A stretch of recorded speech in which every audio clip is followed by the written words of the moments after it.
Hablando del estrés, ¿hasta qué punto crees que puede ser un factor determinante a la hora de coger ciertas enfermedades? Yo diría que es el factor más determinante. Hay gente que vive una vida muy estresada y sabemos que el estrés afecta gravemente a muchas áreas de nuestra salud y no solamente de la salud, al final afecta a nuestra vida. Si yo estoy focalizando mi atención en algo y yo en ese momento no presto atención a esto porque me ha distraído otra cosa, en el momento en el que yo pongo la atención en esa otra cosa, lo que ocurre es que estoy entrenando mi habilidad para distraerme. Chicos, hoy estoy con Héctor, un experto en salud, que en este podcast nos va a contar los hábitos para vivir una vida súper saludable. Así que, Héctor, bienvenido, un placer que estés aquí. Muchas gracias, Eric. Muchas gracias por la invitación. Estoy gratamente agradecido y para mí es un placer y un honor estar aquí, así que estoy abierto a lo que quieras para tus espectadores. Lo mismo digo, Héctor. Un poco resumido para la gente que nos oiga, ¿a qué te dedicas? Pues me dedico profesionalmente a la psiconeuroinmunología. La psiconeuroinmunología es una rama de la medicina funcional que lo que hace es estudiar la relación entre los diferentes sistemas. Realmente, aparte de tener esa base de medicina funcional, lo que se hace es estudiar la vida de la persona. Entonces, cuando haces una consulta, lo que hace realmente es una investigación clínica, una entrevista para saber exactamente por qué esa persona no consigue ese objetivo y ayudarla, acompañarla en el camino para que lo consiga, normalmente en relación a la salud o rendimiento deportivo. ¿Y qué te inspiró a estudiar esto? Pues yo desde pequeño tenía mucha curiosidad por la salud y siempre estaba preguntándome cosas respecto a la comida, la nutrición, me llamaba mucho la atención al deporte y muchísimos más años más tarde vi algunos vídeos que me llamaron poderosamente la atención y dije, esto es lo que necesito. ¿Qué es lo que escuché? Escuché una respuesta a por qué, origen de cada cosa que nos ocurre a nivel, de salud, pero con una profundización que nunca había escuchado antes. Entonces se trata de que estás entendiendo realmente cómo funciona el sistema desde un conocimiento profundo de la fisiología y la biología molecular. Y eso era algo que en la carrera no me habían dado. Y habiendo estudiado esto y teniendo muchísima experiencia como tienes, ¿cuáles dirías que son los hábitos para vivir una vida saludable? Pues para mí lo importante es que cada persona se pregunte cuáles son, dentro de los hábitos de la salud, los que tienen más cojos y empezar por esos. Por ejemplo, hay gente que vive una vida muy estresada y sabemos que el estrés afecta gravemente a muchas áreas de nuestra salud y no solamente de la salud, al final afecta a nuestra vida. Ese sería, digamos, el punto más importante. Luego hay otros hábitos como la calidad de sueño, la respiración, la calidad del aire que respiramos, el agua que bebemos, la nutrición, lo que nos llevamos a la boca, lo que comemos y evidentemente el movimiento y el entorno, es decir, dónde nos movemos, si estamos en contacto con la naturaleza, si estamos en la ciudad. Hay muchas variantes que nos influyen en nuestro estado de salud, que al final es hacer una investigación para saber qué realmente siento que necesito en este momento y darle más energía en esa pata que me falta. Lo que puedo hacer es poner un ejemplo. Mucha gente viene para buscar una solución a sus problemas digestivos de hace muchos años. Exacto, sí, vamos a hablar de esto. Y lo que se hace en la entrevista es investigar cómo has llegado hasta aquí. Y lo más importante es que la persona entienda exactamente los mecanismos de acción que le han llevado hasta aquí. Eso yo lo llamo empoderar a la persona, a través de un deep learning, que es que entienda profundamente qué le ha pasado y por qué le ha pasado esto. En cada persona la película va a ser diferente y pueden haber muchas variantes. Algunas serán más o menos difíciles de, digamos, objetivar. Lo importante es que con las hipótesis esa persona entienda por dónde ha ido su camino y entonces, como entiende las causas, también entiende cuáles son las teclas que tiene que tocar para mejorar o cambiar ese ambiente que ha generado esa clínica, esa disfunción. Si hablamos del aparato digestivo, lo más común es que me dicen que se les hincha la barriga, por encima, por debajo, y que eso además les genera pues diferentes molestias, ya sea dolor, gases, o directamente notan otros síntomas extradigestivos como cansancio, fatiga, migraña, dolores de cabeza, y eso evidentemente afecta al sueño y al resto de sistemas. Y esto, cuando tienes tan baja energía, puede afectarte a otras áreas como las relaciones interpersonales, como el trabajo. No es lo mismo que vayas a comer a un restaurante súper feliz y contento con los amigos o con gente del trabajo, que si ya partes de un estado de inflamación y entonces estás en alerta y no sé si puedo comer esto o lo otro porque no quiero que se me hinche la barriga y luego tener gases, etc. ¿Y cómo crees que se llega a ese estado de inflamación? Depende mucho de cada caso, porque a veces las variables que más me encuentro pueden ser o la alimentación, o el estrés, o la combinación de ambas, que es lo más habitual. Y luego hay muchos otros factores que también pueden contribuir en mayor o menor medida, como el ambiente donde se mueve la persona, hablo de tóxicos que pueden haber, o de también situaciones que tienen que ver con el lugar de trabajo, donde viven, etc. Hay realmente muchísimas variantes que pueden afectarnos y lo más importante es investigar cómo se encuentra esa persona en el momento presente y averiguar por qué ha llegado hasta aquí. Y eso depende del histórico de cada persona, que eso es lo que se va preguntando. Y esa entrevista suele durar 1 hora, 1 hora y media, incluso 2 horas se podría llegar a extender. Me acuerdo que esta semana he tenido un paciente que le hice un test de atención y le pedí por favor que mirara un punto fijo y que únicamente hiciera eso, que no tuviera otro objetivo, que no pensara en nada, que estuviera solamente atento a ese lugar.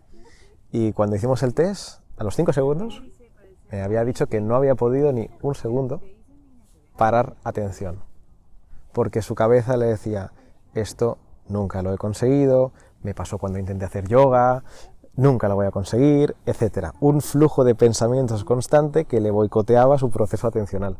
Y esto es imprescindible en la sociedad de hoy en día, porque hay tantos ladrones de atención que si no entrenamos esta habilidad y generamos nuevas neuronas que sean capaces de amplificar nuestra capacidad para seleccionar dónde ponemos la atención, acabamos en un secuestro atencional y entonces dejamos de, digamos, controlar ese flujo de pensamientos y depende de la calidad de esos pensamientos puede generar un grave efecto en nuestro cuerpo a nivel, por ejemplo, de conexión entre la mente y el cuerpo.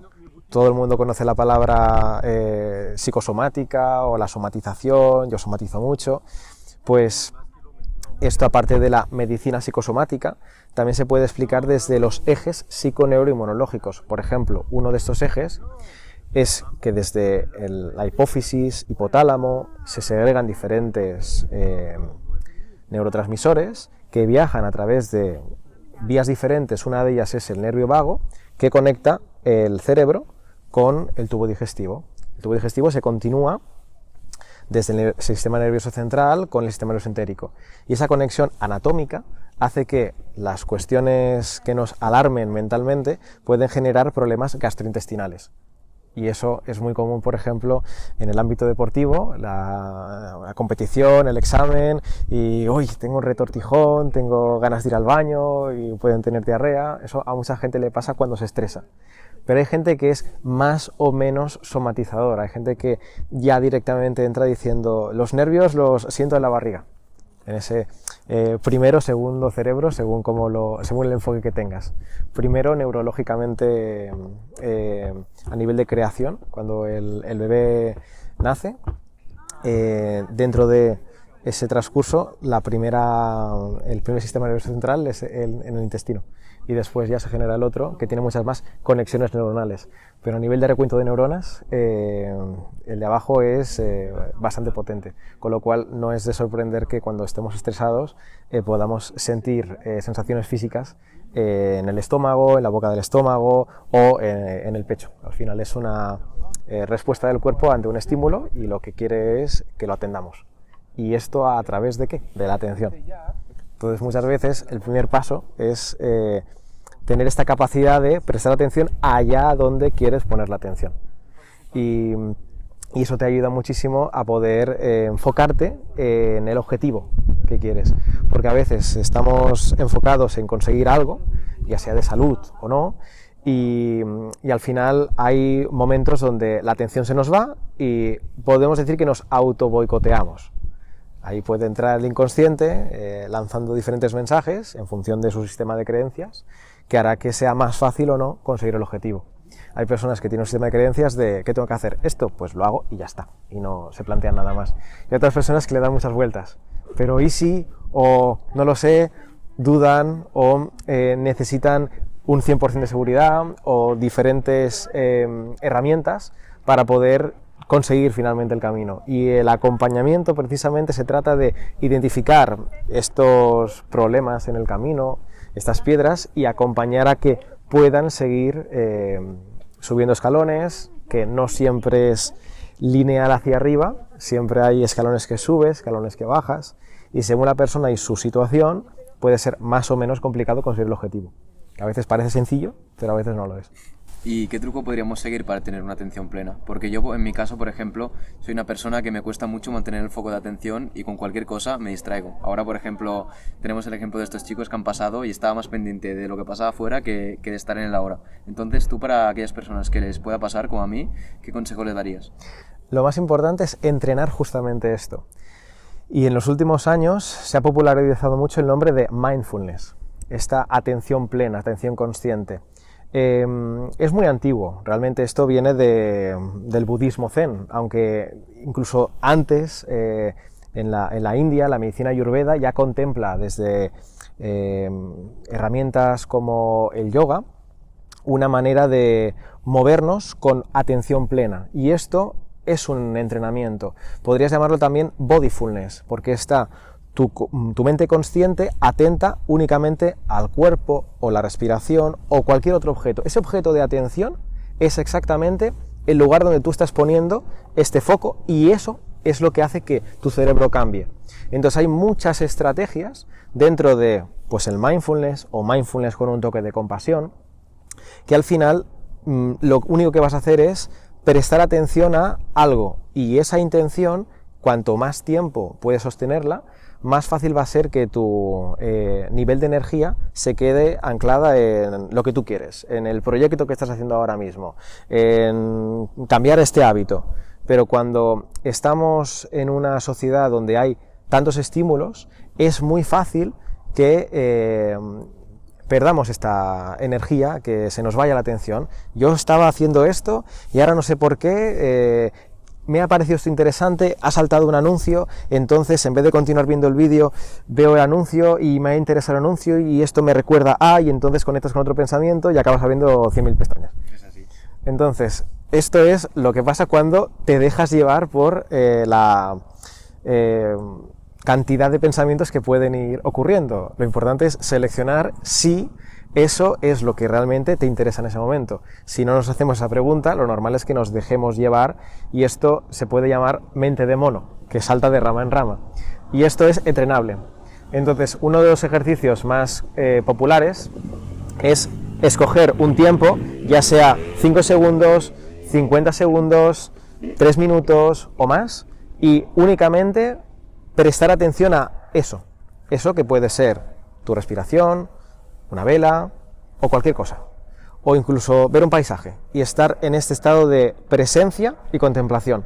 Cuanto más tiempo estás prestando atención a eso, entonces estás entrenando tu cerebro para que eso sea una realidad y puedas llevarte esa habilidad a otras áreas, como ahora me focalizo en hacer este vídeo y entonces, pase lo que pase, haya distracciones, pues el móvil va a sonar, vale, pues le quito el sonido, me van a llamar, por favor, ahora no interrupciones, y todo el rato estoy redirigiendo la atención a esta tarea. Evidentemente vamos a intentar que no nos distraigan, pero si hay distracciones, la habilidad de poder escoger, quitar la energía de ahí y volver rápido es lo que hace que cada vez seas más bueno en ello. Y por eso mucha gente que entrena, pues estar unos 10-20 minutos o sin hacer nada, o justamente prestando atención a algo muy concreto. Y esa habilidad luego puede ayudarte a ser mucho más productivo en aquello que quieras, porque al final es un control de tu energía, de tu atención. Y me imagino que conforme vayas practicando esto, más fácil será el tener atención plena. Porque Exacto. me imagino que si no lo practicas, como todo, no tendrás una atención plena, digamos. Me gustaría compartir un, entre comillas, secreto, y es que todo lo que hacemos es un entrenamiento, y lo que no haces también. Es decir, podemos hablar de la mente o del cuerpo como una unidad. Si yo ahora estoy en esta posición física, mis músculos ahora mismo se están entrenando, mis músculos posturales se están adaptando para que yo sea muy bueno poniéndome en esta posición. Igual que si yo quiero ser bueno entrenando un movimiento como las flexiones, tendré que hacer flexiones con una buena técnica para poder mantener esa habilidad, ese ritmo, esa técnica. Y si yo no entreno suficiente, voy a perder la técnica y voy a tener más riesgo de lesión. Esto, aplicado a la mente, es exactamente lo mismo. Si yo estoy focalizando mi atención en algo y yo en ese momento no presto atención a esto porque me ha distraído otra cosa, en el momento en el que yo pongo la atención en esa otra cosa, lo que ocurre es que estoy entrenando mi habilidad para distraerme. Es decir, que lo más probable es que cuando venga otra distracción, voy a distraerme también. Y si no he entrenado eso, como lo que acaba de ocurrir es que me he distraído, seré mucho más bueno distrayéndome. Con lo cual, si nunca entreno concentrarme, cada vez seré mucho más bueno distrayéndome. Hasta el punto en el que puedo no ser capaz de prestar atención un segundo a una cosa y mi mente no para de lanzar pensamientos y no tengo la habilidad de evitar irme de rama en rama. ¿Y eso qué hace? Pues que cuando estás intentando prestar atención a algo, alguien te está comunicando algo que incluso puede ser muy interesante para ti, aunque intenten captar la atención, si esto no está entrenado, es normal que pienses en cosas que te recuerda a eso que te está diciendo esa persona. Pero a lo mejor puedes irte, y puede ser un segundo, o bastante más. Y al final es que habías dicho. Y esto es entrenamiento. Que bueno, en mi caso lo intentaré aplicar porque, como te he dicho, me pasa muchísimo. Y también quiero comentarte acerca de una cosa que dijiste en la charla que me llamó mucho la atención, y fue el hecho de que tú puedes entrenar un brazo sin necesidad de tocarlo. Explícanos eso, por favor. Cuando estudiaba fisioterapia, en las asignaturas de neurología, estudié un método que se llama el método Perfetti. Y los estudios en neurología nos muestran que a nivel anatómico, las conexiones nerviosas entre, por ejemplo, ambos brazos o ambas piernas tienen una ruta compartida. Y eso lo que hace es que la señal eléctrica que tú envías cuando quieres contraer, por ejemplo, el bíceps, eso también envía una señal eléctrica al otro brazo. Y en pacientes que tienen problemas porque han tenido un accidente, una segmentación medular y no pueden mover un brazo o están en proceso de rehabilitación, el hecho de que muevan el brazo opuesto es capaz de hacer que, debido a esta conexión que hay, que por la vía eléctrica se gane un poco de contracción muscular. Aunque parece poco, cuando lo repites muchas veces, eso empieza a ganar un poco de musculatura, tono, masa muscular incluso, en el brazo opuesto. Y hay una técnica que es muy popular, que es la técnica del espejo, en la cual yo no puedo mover el brazo izquierdo, tengo aquí un espejo, yo voy a levantar una pesa con los kilos que pueda con este brazo, y yo miro el otro brazo, que el otro brazo realmente es un espejo, pero mi mente está interpretando que estoy levantando el otro brazo.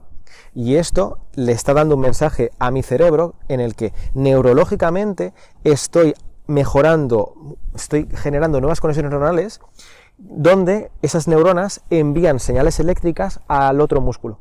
Con lo cual, esto hace que a nivel cerebral el enfoque es diferente, no es quiero mejorar la fuerza del brazo y muevo el brazo, sino quiero mejorar el área de mi cerebro donde está representada la fuerza de mi brazo. Y eso se hace a través de estos ejercicios donde volvemos otra vez a la atención. Estoy enfocando mi atención en entrenar este brazo, pero yo estoy mirando el otro brazo, con lo cual estoy creando una representación en mi cerebro de que estoy moviendo el otro brazo. Y a veces se utilizan técnicas como: imagínate que estás sintiendo o que vas a sentir una sensación en este brazo y yo te voy a acompañar a que tú la sientas. Cuando acompañas un brazo a sentir una sensación y buscas hacer la equivalencia con el otro, estás mejorando esa conexión neuronal. Y ese trabajo, con meses, años de práctica, según la lesión, es capaz de recuperar funcionalidad hasta el punto en el que personas en sillas de ruedas pueden volver a caminar. Qué pasada. Antes lo hemos comentado también, que hay muchas veces que, que se suele decir que somos lo que comemos. ¿Hasta qué punto crees que es cierto eso? Me gusta esa pregunta porque pronto darán una charla, a lo mejor traerás también al canal a Ana, que le gusta mucho hablar de esto. Ana es mi mujer y en la academia da la charla de la alimentación consciente. Y hace poco teníamos una conversación sobre esta misma frase de «somos lo que comemos», porque es una frase muy popular, Sí. pero realmente lo que ocurre es que tú consumes, vamos a decir, un alimento, ese alimento pasa por tu tubo digestivo y tu tubo digestivo puede absorberlo o no. Entonces, si tú eso no lo absorbes y al final lo expulsas, habrá pasado por tu tubo digestivo como un tubo nada más y al final no habrá pasado nada en tu cuerpo. Entonces, eso no es. Pero lo que tú has absorbido, eso sí que va a tener un proceso metabólico que se va a transformar en, al final, células de tu propio cuerpo, o vitaminas o minerales, pero al final se traduce en energía o una parte de tu cuerpo. Es como si estuvieras construyendo tu propio cuerpo. Y hablamos de justamente esto, de esta materia. Pero lo que comes no solamente va a afectar a la materia física, como si comes proteína pensando que así vas a ganar más masa muscular, sino que realmente hay muchos nutrientes, antinutrientes y otros tóxicos en la alimentación que pueden generar diferentes efectos a múltiples niveles. Es decir, que cuando tú eliges comer un alimento, ese alimento va a tener una implicación en tu tubo digestivo, en la microbiota, y sabemos que la microbiota tiene muchísimas funciones que van a afectar al resto de órganos, a la metabolización hepática, y por tanto, si hablamos de metabolismo, según el alimento que tú escojas comer, también va a influir en pues la ganancia de peso, la pérdida de peso, porque va a afectar a esos componentes hormonales. Pero no acaba ahí, sino que también hay una relación entre lo que pasa en tu tubo digestivo y la información que recibe tu cerebro. Entonces, según lo que comes, unos alimentos pueden estresarte o pueden relajarte. Entonces, cuando decimos somos lo que comemos, realmente estamos dándole una importancia a lo que vamos a comer. Y a mí, de esa frase, extraigo justamente eso, la importancia de la elección del alimento. Pero si profundizamos, al final es lo que absorbemos y lo que nuestra microbiota hace con ellos. Porque al final, según la microbiota que tengamos, un alimento que puede ser muy saludable, si nuestra microbiota está desbalanceada, podemos tener problemas digestivos, podemos tener un sobrecrecimiento, podemos tener gases, y al final eso se aplica a que nosotros somos eso. Es un poco más amplia. Entonces, no me quedaría solo en que somos lo que comemos, sino que somos lo que comemos, después absorbemos y finalmente lo que hace nuestra microbiota con ello. Y al final esto va a tener una repercusión en cómo se va a sentir nuestro propio organismo y eso puede cambiar incluso nuestra conducta. Con lo cual me quedaría con no solamente es importante la elección de lo que comemos, sino entender el efecto que va a tener en nuestro sistema. Al final, lo has comentado antes también, que para vivir una vida saludable no solo es un tema, no solo es ir al gimnasio y comer bien. Al final entran muchos factores, como puede ser el hecho de dormir bien, el hecho de descansar. Tú, centrándonos en esto, ¿cuáles crees que son los factores que son imprescindibles para tener una vida saludable? Y también quiero comentarte acerca de lo que es la ansiedad y el estrés, que muchas veces los distinguimos. O sea que si quieres vamos a hablar sobre esto, que me parece súper interesante. Creo que la clave aquí sería hablar de mentalidad de salud. Y eso implica tener un gran conocimiento de nuestro mundo interno, porque cuando no sabemos gestionar lo que nos pasa en la vida, vamos a liberar neurotransmisores como el cortisol, la adrenalina, noradrenalina, y eso nos va a generar una inflamación en todo nuestro organismo. Eso va a cambiar, evidentemente, nuestra conducta. Esto va a cambiar también la expresión de diferentes genes, va a cambiar la expresión de la microbiota, y eso implica que el estrés va a tener una huella muy importante en nuestra salud. Yo diría que la que más. Hay en algunos casos donde una persona puede comer muy bien y si está estresada puede tener muchos síntomas. Y más raro puedes encontrarte personas que parece que lo hacen todo bien, pero cuando están tan centradas en algo y digamos que ese algo es algo que les preocupa, esa gran preocupación puede boicotear el resto de hábitos saludables, porque en este caso está prestando demasiada atención a algo y eso, aunque el resto está bien, puede ser suficiente como para generar tal nivel de estrés que puede llegar a enfermar a la persona. Entonces yo pondría al estrés en el número 1 y en la calidad de sueño en el número 2.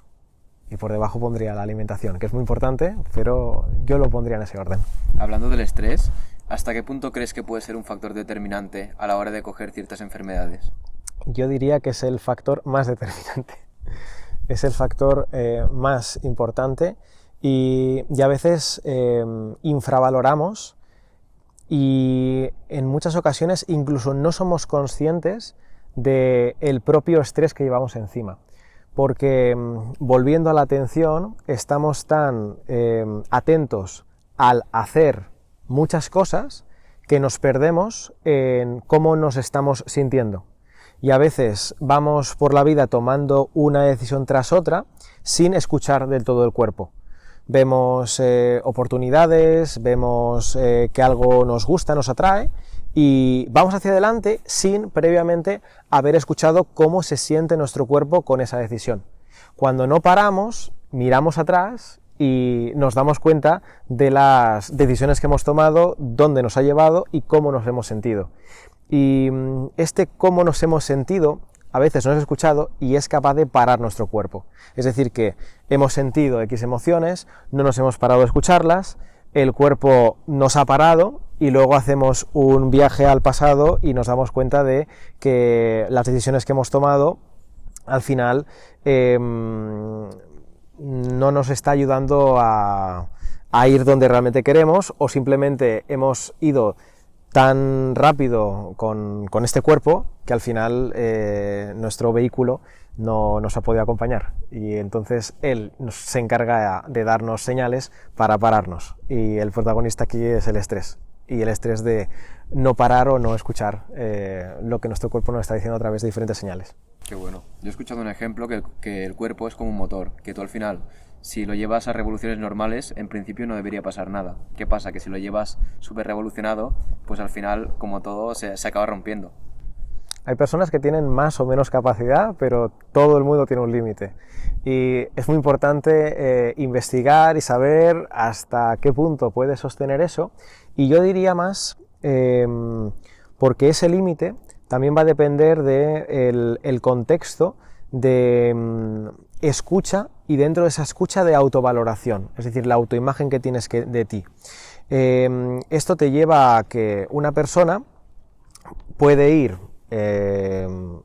haciendo cosas y va teniendo algún problema de salud que relativiza o normaliza y solamente se pone en manos de un profesional o pide ayuda en el momento en el que está muy mal o muy grave. En cambio, hay personas que buscan un estado de salud tan óptimo que en el momento en el que no se sienten bien del todo, pongamos del 0 al 10, están en un 8 y bajan al 7 o al 6, dicen, no estoy bien, necesito ayuda. Pero hay personas que se esperan a estar en un 3, en un 2 o en un 1. Uy, ahora tengo que ir a urgencias. ¿Y cómo podríamos saber cuándo la mente nos boicotea y cuándo simplemente es que estamos realmente mal? Es una muy buena pregunta. ¿Cuándo nuestra mente nos boicotea? Esto nos hace entrar dentro del mundo del inconsciente. Y ahí está nuestra programación, nuestro conjunto de creencias. Entonces, si no prestamos atención a eso, vamos a ir hacia nuestros objetivos y llegará un momento donde vamos a sentir que hay una especie de bloqueo, una especie de barrera que intenta superar y no puedes. Y entonces es cuando, reflexionando retrospectivamente, te das cuenta de que algo ha pasado que no sabes qué es, que te ha impedido conseguir tu objetivo y tú venías con muchas ganas. Entonces, en esos momentos, cuando esta situación se repite, es cuando hay una alerta y dices, ¿qué está pasando? Y ahí es cuando es como una invitación a una introspección, ver dentro y sentir.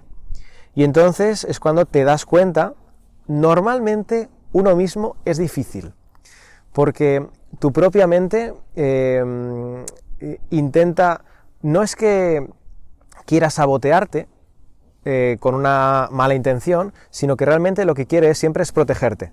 Y si inconscientemente sientes que hay algo que, pues, o no me lo merezco, o esto va a ser muy difícil, o no me veo ahí, o hay algún miedo oculto, el cuerpo ya se va a encargar de que no te ponga en peligro. Entonces, cuando ese patrón se repite, es cuando puedes interpretar que tal vez hay algo que me esté boicoteando.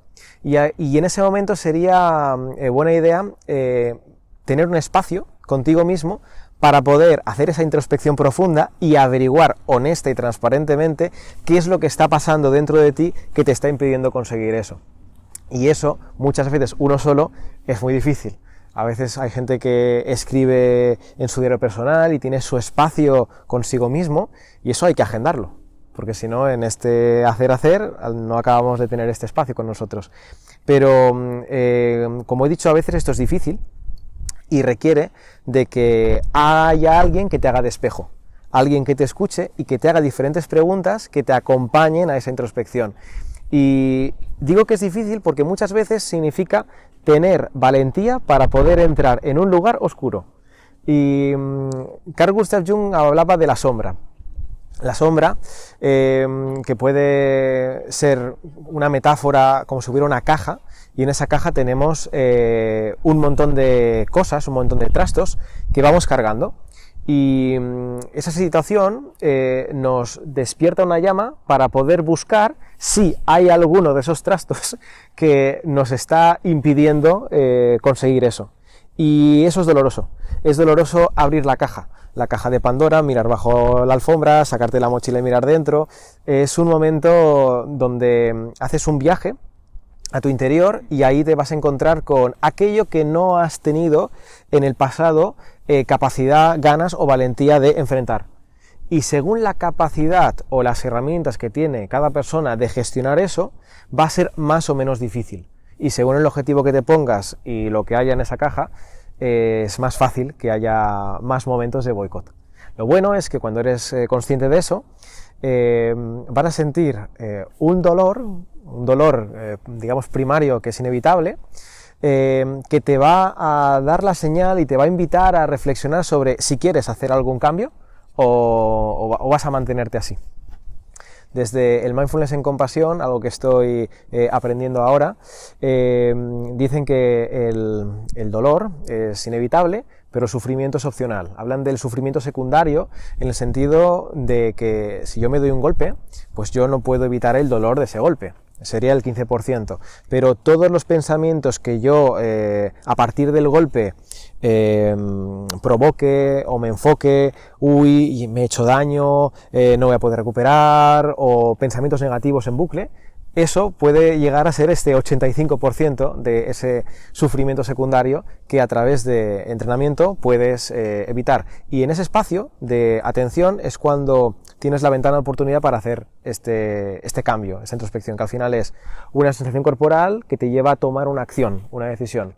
Y eso, cuando lo haces desde dentro, a veces da miedo, y cuando lo haces incluso con miedo, puedes llamar a eso una decisión valiente, que es la que te puede ayudar a no seguir boicoteándote. Vale, estábamos hablando que ha habido un pequeño corte del trastorno de atención. ¿Qué nos puedes decir de esto? Ha sido muy interesante porque han tenido una conversación de a lo mejor tienes y una etiqueta. Entonces, yo lo que he contado es que a veces, igual que antes he puesto un ejemplo con la fibromialgia, nos hemos acostumbrado, tal y como entendemos la medicina hoy en día, a entender a la persona de manera segmentada, con etiquetas. A mí lo que me pasa es que tengo TDAH y por eso tengo este déficit de atención y bueno, pues es lo que hay, ¿no? O tengo fibromialgia y por esto me duele el cuerpo, ¿vale? Pero esta etiqueta no te moviliza. Fibromialgia al final es fibromialgia, me duele las fibras del cuerpo, me duele el cuerpo. Esa etiqueta está diciendo lo que te está pasando, es como gonalgia, pues me duele la rodilla. TDAH, trastorno del déficit de atención, muy bien, pero al menos esa etiqueta te está diciendo dónde está el problema, te está diciendo que necesitas entrenar la atención. Y la reflexión que estábamos haciendo es, ¿y si esa persona que tiene ese déficit de atención entrena la atención? y después de entrenar la atención ya no tiene ese problema, ¿la llamarías igualmente TDAH? Es una cuestión de... La etiqueta sirve al clínico para poder identificar un patrón, un problema. Vale, esta persona tiene esto, muy bien, pero desde el punto de vista de la psiconeuroinmunología, lo que se busca primero es desetiquetar. Es decir, tú no eres esto, puedes tener esa etiqueta, a veces tienes el síntoma, a veces no, y al final lo que estás haciendo es desgranar hasta el punto de... Pues si a veces soy capaz de prestar atención porque veo una película y me encanta y me acuerdo de todo, y otras veces pues me estoy distrayendo, no en todas las ocasiones tengo un problema de atención. Igual que a lo mejor estás en una clase con un profesor maravilloso y te encanta y te ha secuestrado la atención, pero a veces estás en otra clase que no te interesa el tema tanto y es más difícil que prestar atención. ¿Podrías decir que tienes un déficit de atención o trastorno si a veces te pasa y a veces no? ¿Se entiende? Una vez tenemos esta manera de ver las cosas, se trata de buscar soluciones. Y lamentablemente, en la mayoría de los casos, lo que ocurre es que nos quedamos con la etiqueta y buscamos poner un parche en forma de pastilla, suplemento o cambiar una cosa para eso. Y al final solamente nos estamos centrando en el problema. En cambio, si vemos de dónde viene esto, no desde una foto, sino desde una película, podemos ver que esa persona ha entrenado o han ocurrido diferentes cosas para que se produzca esa molestia o ese déficit de atención. Entonces, ¿qué pasaría si esa persona entrenara todos los días eso que necesita? Pues que si lo hiciera correctamente, en la mayor parte de los casos vería un cambio significativo. Hasta el punto en el que a veces alguien con una etiqueta, después de muchos años, no tiene ninguno de los signos ni síntomas respecto a la etiqueta inicial. Y eso queda en el sistema informático. Has tenido eso. Pero hay personas que se identifican con la etiqueta y hay personas que, bueno, yo tuve esto. Aquí en la informática pone que lo tengo, pero yo estoy perfectamente bien, sano y no tengo ningún problema, en este caso, pues de atención. Y es que al final hemos hablado antes también que todo va ligado. O sea, el hecho de mejorar, por ejemplo, en esto de la atención, es que es lo mismo que en cualquier ámbito de mejora. Por ejemplo, en el gimnasio, por ejemplo, a la hora de comer bien, que sabemos que a la hora de comer bien, alguien que no tenga una dieta normalmente sana, le va a costar más que alguien que coma saludable normalmente. Entonces es el hecho ese de la mejora constante, ¿no?, que decimos también. Volvemos otra vez a la atención. Es decir, quiero mejorar constantemente. Muy bien. Atención en qué área concretamente quiero mejorar. La alimentación. Vale. Pues voy a prestar atención a consumir estos alimentos. Por tanto, voy a hacerme una lista de los alimentos que sí que voy a consumir para este objetivo.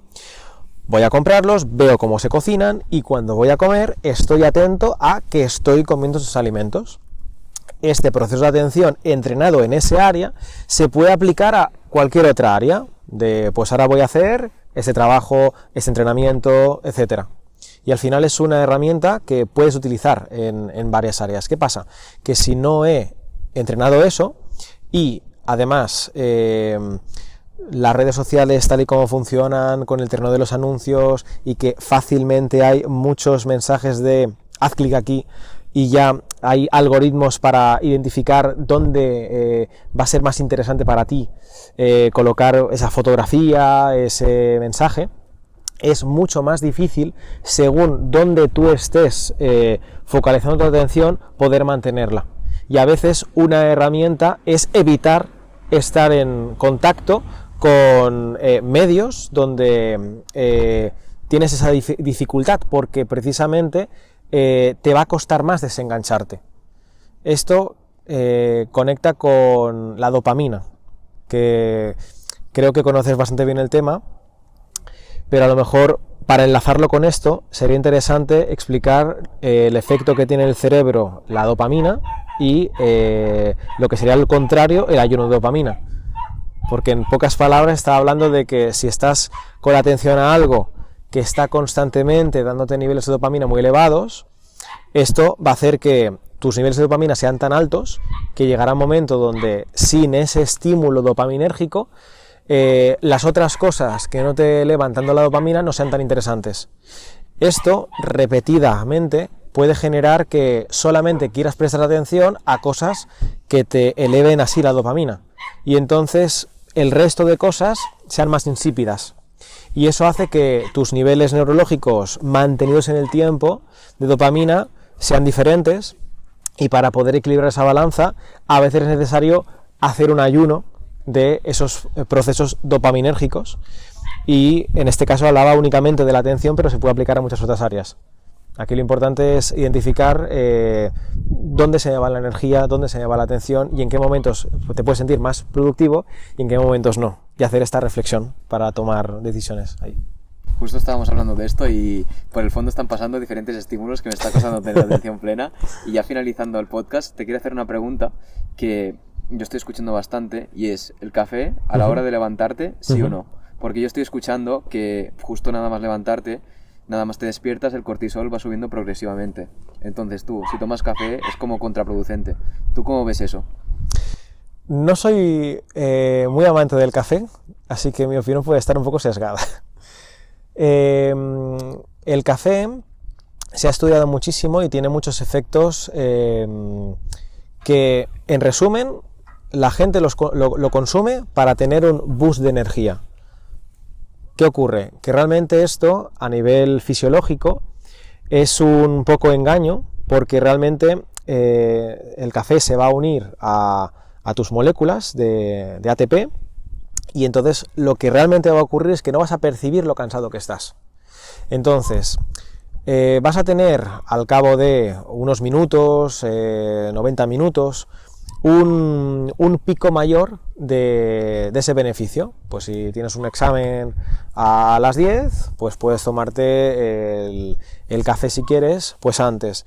Pero también es interesante que el café no se tome nada más levantarte por la mañana, sino que haya un espacio de al menos 1 hora y media, 2 horas, porque si no, como tú bien dices, la curva de cortisol puede estar afectada, y además yo añadiría que es muy importante no depender de la sustancia. Igual que antes decía ayuno de dopamina, también es interesante utilizar el ayuno de la cafeína cuando llevamos mucho tiempo tomándola, porque a veces lo que puede ocurrir es que si tomamos demasiada cantidad de café, no hablo de un café, hablo de 2, 3, 4 cafés al día, y lo tomamos a horas a partir de las 12 de la tarde, 12 de mediodía, las 2, las 3, según los genes que tengamos, un CYP y su activación. Hay gente que es metabolizadora de ese gen rápida y hay gente que no.